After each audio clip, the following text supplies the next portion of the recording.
बिहार में चुनाव प्रचार के दौरान बीजेपी की तरफ से घुसपैठियों को मुद्दा उठाया जा रहा है, जिस पर अब वो खुद ही घिर गई है। विपक्ष को घेरने की कोशिश में पार्टी खुद ही फंसती दिखाई दे रही है।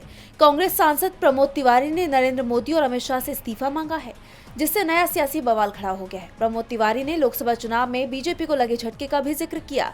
साथ ही ये भी कहा कि बिहार में कितने घुसपैठिए हैं ये बता दें, और अगर वाकई घुसपैठियों की समस्या है तो फिर प्रधानमंत्री और गृह मंत्री को इस्तीफा देना चाहिए। सुनिए प्रमोद तिवारी का पूरा बयान। जब लोकसभा का चुनाव हुआ था तो था अब की बार 400 पार। संविधान की रक्षा करने के लिए राहुल गांधी सहित सभी नेता निकल पड़े थे।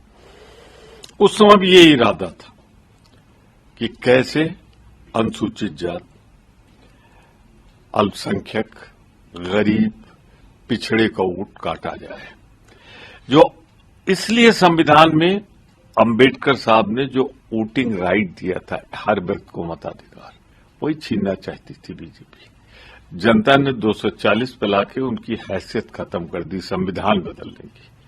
तो अब इलेक्शन कमीशन का सहारा ले रहे। जरा बिहार में SIR में जरा देखें कितने घुसपैठिए हैं, जरा बताएं। अगर घुसपैठिए हैं तो गृह मंत्री और प्रधानमंत्री इस्तीफा दें।